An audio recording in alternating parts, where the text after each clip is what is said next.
TSS24 এর পক্ষ থেকে সকলকে জানাই সুস্বাগতম।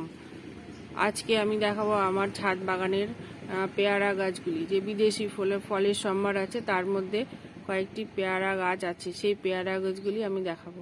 এই যে এই পেয়ারাটি দেখতে পাচ্ছেন, এটি হচ্ছে thai5। গাছগুলো সবেই 3-4 মাস বসানো হয়েছে, এই জন্য এখনো ফল ফুল আসেনি, তবে হয়তো এসে যাবে কিছু দিনের মধ্যে।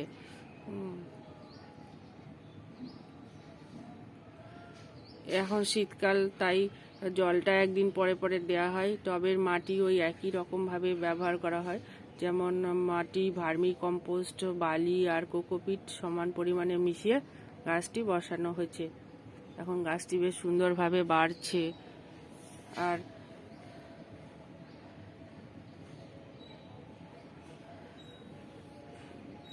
আর এর খাবার হিসেবে দেওয়া হয় একটু খোল পচা জল আর কিচেন ওয়েস্ট জল।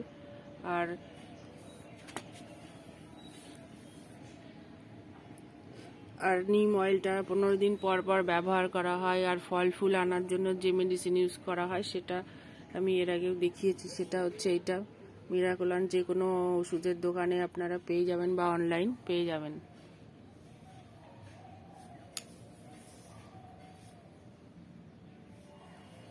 এটা হচ্ছে thai5 আর এটা হচ্ছে thai7। এটা হচ্ছে thai7।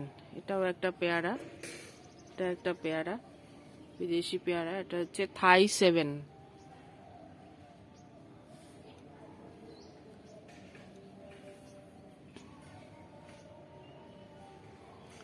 হয়তো 2-1 মাসের মধ্যে আমার গাছগুলোতে ফল চলে আসবে।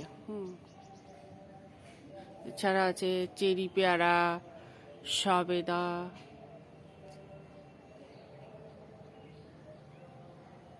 মিষ্টি আমরা, মিষ্টি কামরাঙা, কলকাতা পাতি,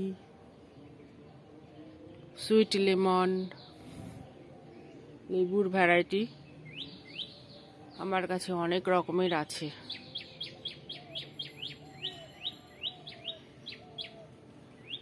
আর বেশি কোনো যত্নের প্রয়োজন নেই, মাঝে মাঝে একটু খুঁড়ে দিতে হবে গাছগুলোকে।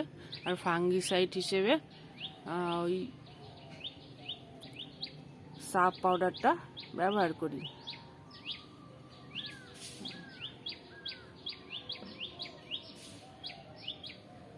যখন ফুলে ফলে ভরে যাবে, তখন আমার মনটা একদম খুশিতে ভরে যায়। চেরি গাছটা একটু দেখায়, চেরি পেয়ারাটা দারুণ দারুণ, খুব সুন্দর গ্রোথটা হয়েছে, দেখতেও সুন্দর। আচ্ছা বন্ধুরা, যদি আমার ভিডিওগুলো ভালো লাগে, লাইক শেয়ার সাবস্ক্রাইব করবেন আর বেল আইকনটা প্রেস করতে ভুলবেন না। Thank you. ভালো থাকবেন, আনন্দে থাকবেন। আবার দেখা হবে পরের ভিডিওতে। ভালো লাগলে লাইক, কমেন্ট, শেয়ার করবেন। ধন্যবাদ। আবার আমি 1 মাস পরে এর আপডেটগুলো দেব।